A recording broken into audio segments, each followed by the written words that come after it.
Okay, so I wanted to make this video talking about the new Spider-Man movie that's coming out. We only have, because the movie comes out in July, I believe, and we only have like a couple of months until the actual movie comes out, and so we haven't gotten a trailer yet.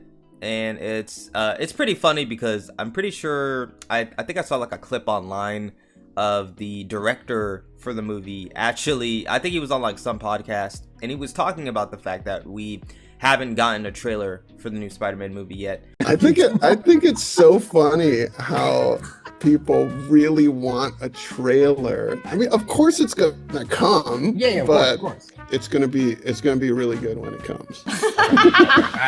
It's coming. It's coming. But I just wanted to make this video just talking about the fact that like Spider-Man Brand New Day is probably my most anticipated MCU project this year. I know we have Avengers Doomsday coming out this year, and that movie's gonna have, you know, every single every single Marvel character ever, and everything. But and we're also getting Daredevil season 2, which I'm, you know, excited for as well.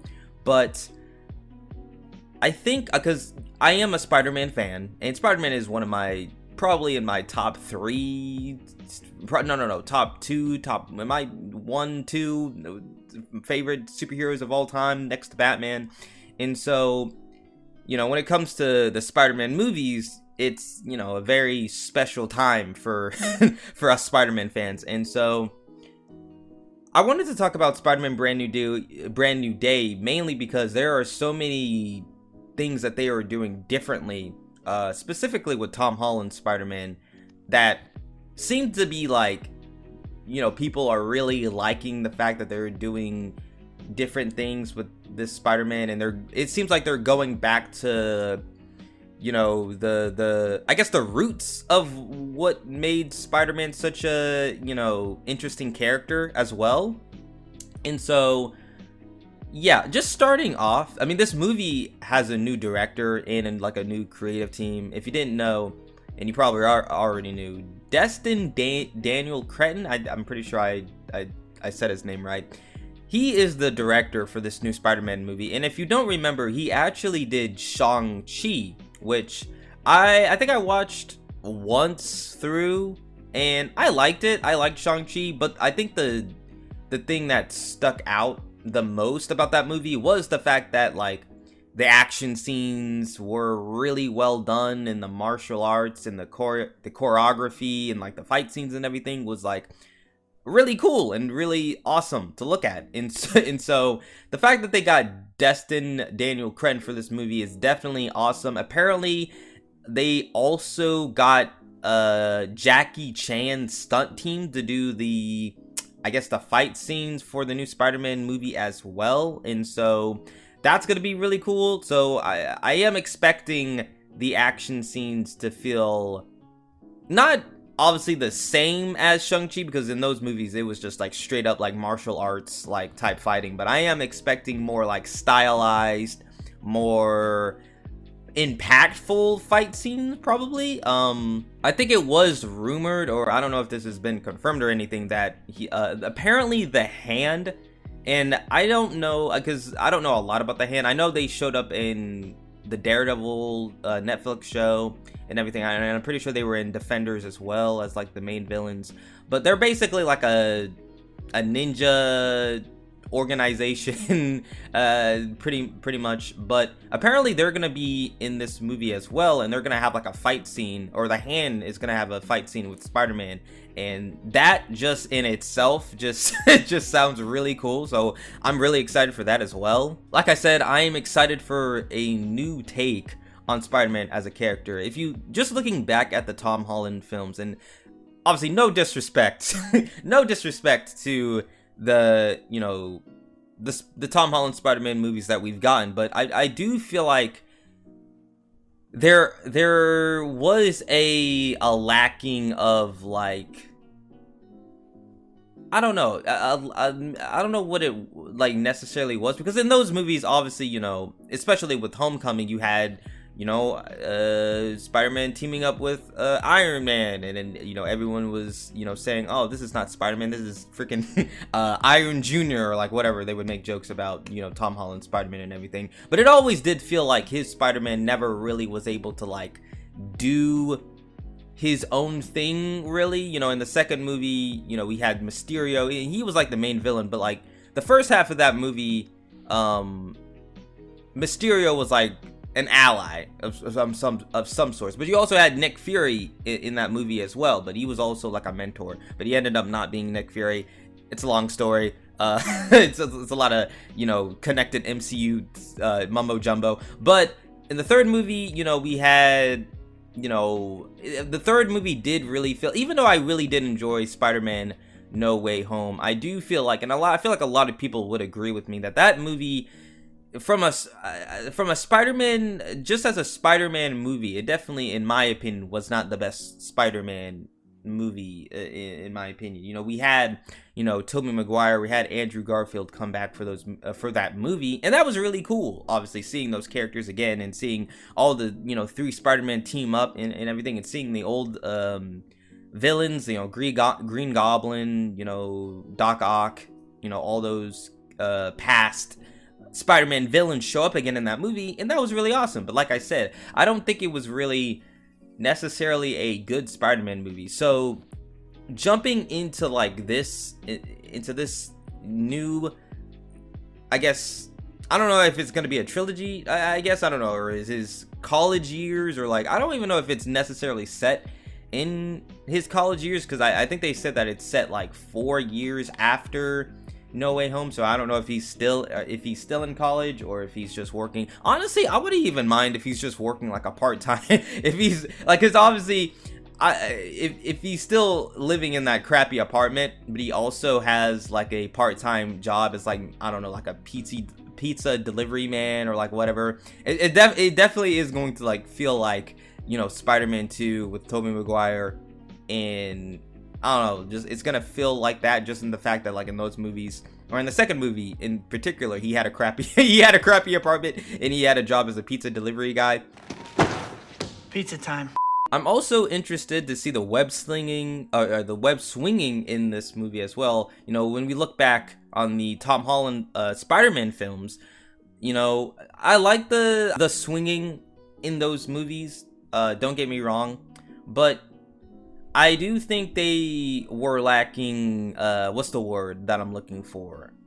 Sauce. They were lacking sauce. You know, they were lacking, like, they weren't bad swinging scenes, but, like, you know, they were all CGI. And I'm pretty sure the director, I forget the director's name for, like, the others, or the first 3 Tom Holland Spider-Man films, but I think he specifically said that he didn't want to do, like, practical swinging, or, like, you know, web swinging, because he thought it looked kind of, I guess, stupid, or not stupid, but like he said it didn't look good, I guess. And it does look like, and I'm pretty sure there's are like set photos, and like there's videos of them actually doing practical swinging as well. So it's gonna be interesting to see how that looks in the actual movie as well. I know that I think they did practical swinging for like the older Spider-Man movies as well, obviously, but this is going to be interesting. It's going to be interesting for them to bring that back and see how that looks in like a modern, you know, Spider-Man film and everything. And so, but yeah, like I said, looking back at like specifically like something like, you know, TASM 2, and seeing the web swinging in those movies, bro, the web swinging in those movies were, especially the opening scene of Spider-Man 2, or and the Amazing Spider-Man 2, that web swinging was so cool. Like, sometimes I even go back and look at, or I go back and watch clips of that opening scene of him, you know, of the Amazing Spider-Man 2, just for that swinging sequence. It was that good. The suit that they have looks amazing, no pun intended, but yeah, the suit looks really good. I do remember when they first showed off the suit, they did like a little like teaser trailer of Tom Holland with the mask off, and he walked up to the camera and showed off the new suit. But obviously after that we did get more set photos and more videos of the actual suit with the, you know, mask on and everything, and I think it looks really good. Obviously it looks, you know, pretty much almost similar to the No Way Home and I guess final swing suit, but obviously it's practical. I really hope that for, I don't know, not like, because obviously there are going to be some scenes where you're going to have to do CGI, because, you know, obviously, but I hope for like a lot of the scenes it's just like him actually in the costume. That's another thing when you look back at the, you know, Tom Holland Spider-Man films. There's a lot of CGI, and not to say that the CGI looked bad, but like it did feel like, dang, I feel like it would be a lot cooler if we actually did see him in the suit, you know, all practical and everything. And so it's cool that they're going back to that, you know, as well. But yeah, like I said, the suit looks amazing. You know, it looks like a combination of like the TASM suit, and I'm pretty sure it has like raised webbing. I could be wrong on that, but I'm pretty sure it does.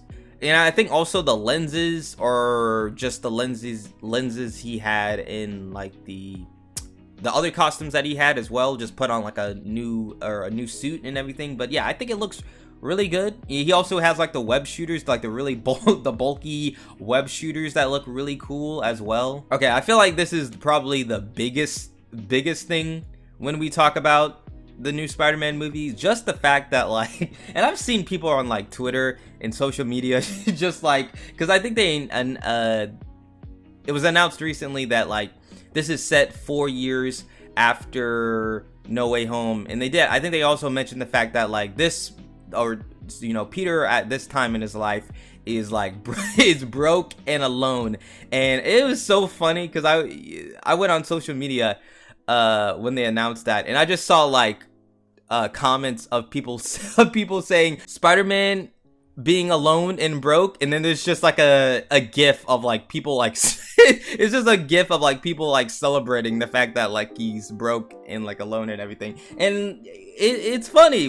I mean obviously it's funny, but like I feel like that is like I don't say that's necessary, not necessarily that he has to be broke and alone all the time, but that is like the main thing about Spider-Man, is that like he is always like, you could say that, you know, Peter Parker as a character has not necessarily bad luck, but like he does, even though he is a superhero, he still is bound to the fact that like, you know, he has, you know, still real life troubles, and you know, he has money problems, and he has dating problems, and he has all these things that like prevent his, you know, Peter Parker life from, you know, actually being good because of his responsibility of being Spider-Man. And so I'm really glad that they're leading into that. I know this movie is going to have like a lot of different characters, a lot of villains. Obviously, you know, when we talk about the villains, you know, we got Scorpion, Tombstone, you know, apparently villains that I've never really heard of before, like Tarantula and Ramrod. I don't really know a lot about those villains. I think they're more like just like D-list, you know, villains in the comic books. You know, we also have more side characters with like the Savage Hulk. Or I guess like Hulk is going to be in this movie, but he's going to be Savage Hulk. That is the thing that I heard. We're also getting the Punisher in this movie. Sadie Sink is going to be in this movie. I don't know who she's going to play. Apparently, we're also getting MJ and Ned. They're coming back for this movie. I say all this to say, I just really hope that they focus. You know, obviously because this is still connected to the MCU. I still hope they focus on Spider-Man and Peter Parker as a character and everything, and that doesn't get lost in the sauce of like them still trying to connect this to the broader MCU as a whole. Like I said, this is my most probably anticipated MCU movie, and so yeah, man, I'm very excited. I hope we get a trailer. I mean, we have to get a trailer next month, like either at the end of this month or the beginning of next month, because there's only like a couple of months until like the movie comes out. And so I feel like at this point, like it's just because the trailer I'm pretty sure it leaked online at some point, and so I feel like, yeah, we definitely got to get this trailer soon, but we'll see. And so yeah, man, that's really all I wanted to talk about in this video. In the comments down below, are you excited for Spider-Man Brand New Day? Is it your most anticipated MCU movie of this year, or is it another MCU project? Is it, you know, Avengers Doomsday, or is it Daredevil Season 2? You know, I also watched Wonder Man. That was really good as well. You know, maybe it was Wonder Man this year. But yeah, man, leave all your thoughts and opinions down in the comment sections below. And yeah, man, I'm gonna go ahead and get out of here, and I will see you guys on the next one. So yeah, bye.